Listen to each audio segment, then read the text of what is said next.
Your dollar is not money. Your dollar is currency. Money is something that holds inherent value. Currency is something just being traded. Beaver pelts can be traded for blueberries. Both of those are currencies. Neither of them are money. What we have now is a banking system that lends out coupons for something that holds inherent value. There are no reserves at the Federal Reserve. There's no gold. There might be, but there's way less gold that is in there than money that was lent out. So there is, in effect, there's no gold. It's not even close to the amount of money that's actually being in circulation, right? $3 trillion almost in circulation in US dollars. And that's not even counting debt. It's completely cooked. What we have is a debt-based system, and none of it's based on money. Like, the money's gone. Money's no more. We're way out of that. Right now, what we have is the United States is willing to pay out people who lend them money. It's weird, right? So, like, if China wants to put money in the US government so that they can get a return, that would be a bond or a treasury. So you put in money into the United States, they'll give you your money back over time with interest. And that's a treasury. That's a bond. So right now we have a system that's just based on solely the currency. And I said money earlier, I meant currency. It's tough. The currency itself doesn't hold any value. It's constantly fluctuating. It doesn't have value just for being. Like, gold will always have value just because it is gold, right? There's a fixed amount on the earth. It always has value. It always has had a value and always will have value. When it comes to the currency that we have,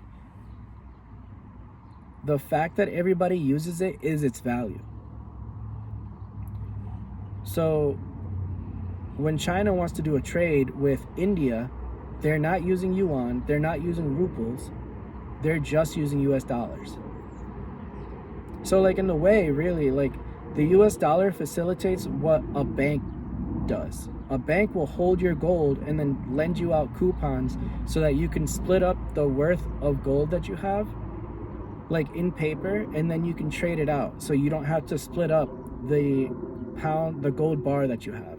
If you have a gold bar, you don't have to split that up. Give it to a bank. They'll give you coupons. You use that one coupon to get shoes, and you can use another coupon to get a jacket. So you don't have to split up your gold bar anymore. You can just use these coupons. And so what the United States does is they will let you put money into their bank, and then they will give you more money when they're done.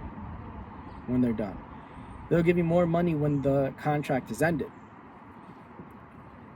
And these treasuries, it's just a promise to pay. And when the United States is willing to give you your interest, the United States had to borrow that money. That money came from the Federal Reserve. The Federal Reserve is the bank. It's the bank of banks. What the Federal Reserve does is they regulate monetary policy and they regulate how the money flows. So they change the price of money with interest rates. So when you want to borrow $1,000 from the bank, you're gonna over time end up paying, if it's like a 5%, you're gonna end up paying like $1,050. That's not counting compounding interest. That's a whole other thing. But just to put simply, if there's a 5% interest and you borrow $1,000, you're gonna have to pay back $1,050. And so with China, and they want to trade with India, and they're using these dollars, the dollar being 90% of all transactions done, it is so required to have dollars. Like, if you're trading internationally, there's no second place. Like, second place is the euro, and it's not even close to how much there is in comparison, right? Like, if the dollar is here, like, euro is just way, it's out of screen. Like, you can do this, it's not even close. Like, the United States dollar is really in first and seventh place and everything in between, and then the euro comes in eighth. Like, that's really the kind of thing we're talking about. So there is no getting out of the dollar for sure, no matter what country you are. You want a facilitating trade, you have to use dollars. If you want to get out of the dollar, you're not going to be able to do so without completely crashing your economy. So if you want to take in these tariffs, right? The tariffs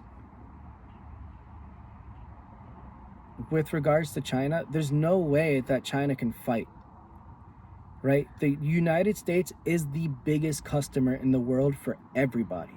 Everybody. We buy everybody's shit because we don't produce anything. There are some things that we do produce. It's not close. It's not even close to how much that we take in. Everything we take in is foreign. And we cannot bring manufacturing back. No way, no how. The fact is, labor is too expensive here.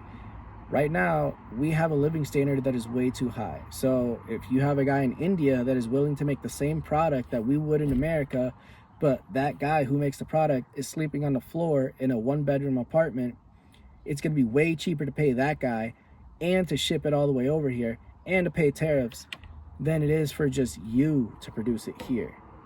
Assuming I'm talking to an American. It's cheaper for them to do it than for me to do it. Right? Like, I get paid more than $30 an hour. That guy in India is not getting paid a few dollars a day. I actually have no idea. It could be $10 a day. I don't know. It could be 50. It could be 100. I make more than $100 a day. It would cost way too much for me to make it. I got a wife, 2 kids. I got to pay rent. Got 2 cars. My wife doesn't work. I'm not going to do it for less than what I get paid now. So, you got to understand there is a difference between money and currency. And the reason why we're here is because we were tricked into accepting this thing that we call a currency.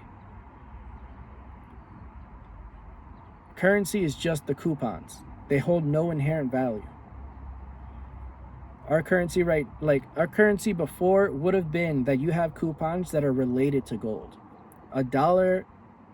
A US dollar before was equal to its equivalent weight in gold. Right now, the US dollar is equivalent to nothing but the US dollar. The US dollar is traded because everybody uses it.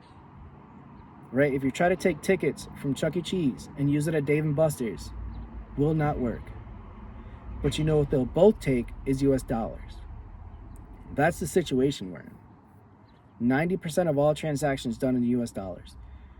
If China wanted to get out, complete economic crash, the fact is China needs dollars because the United States is the #1 customer for everything, for everyone, for India, Taiwan, Bangladesh, wherever they're making products, we here in the United States are buying them, and we're buying them with US dollars. There's no way out. The system's cooked. It's been cooked since December 23rd, 1913, when the Federal Reserve was started. This only ends badly, and it only goes down from here.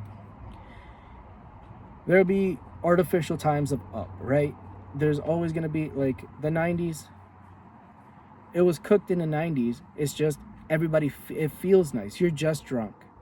Like, it's not that there was value in the dollar. It was just that you were drunk, right? The United States is a guy at the bar. And to keep his hangover away, he just keeps drinking more. Eventually, the hangover will come. There's no avoiding it. Whether it happens now or later, that's the real question. But it's going to happen.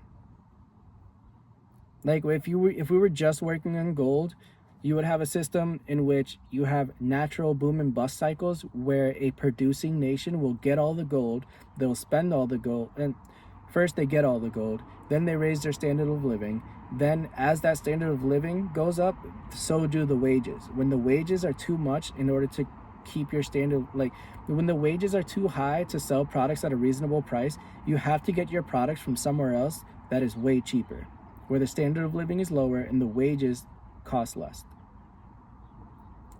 When that happens and you start letting gold back out into the system, that original producing nation has a crash. It is not a giant crash. It is a natural cycle. It's not anything compared to like the 30s in America. That doesn't happen under gold. You just have a crash, right? People just lose gold and they have to figure something out and produce something, or everybody lowers their standard of living and then production comes back eventually because you're just using gold. So like if you used all the gold to get products cheaper, then all that gold's out, people don't have gold, you just figure it out, you go back up. Right now, we've been climbing so far up that the crash is going to be biblical. It's going to be written about for, I don't know, history is written by the victors. So like depends on who wins, I guess. But like if the truth were going to be told, if things were actually honest, if people were honest, like in 100 years, this crash, it's going to be international. It's going to be way, way bigger than anything in history. The United States is the world reserve empire. The United States is the world empire, and it's in charge of the world reserve currency. It is in charge of the currency that everybody in the world uses. And the United States empire has influence everywhere, the whole world. So if there's an economic crash, it's going to be just biblical. It's going to be huge. There's no way out of it, and there's no softening the landing. There's no paying off the American debt. That's way cooked. There's no way. There's more dollars in debt, and it like triples if you include the derivative market, which is a whole nother thing. Like that United States debt, when you look at that and you think, wow, that's an unbelievable amount of debt. It is 3 times that size when you include the derivatives market. Like, saying that we're cooked is an understatement. Saying that the world will end if the US dollar fails is an understatement. We're done, you know?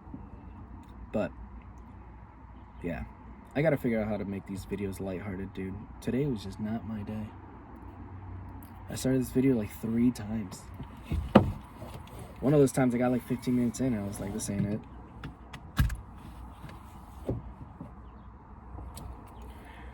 But you know, understand money, understand currency, understand banking. You'll figure it out.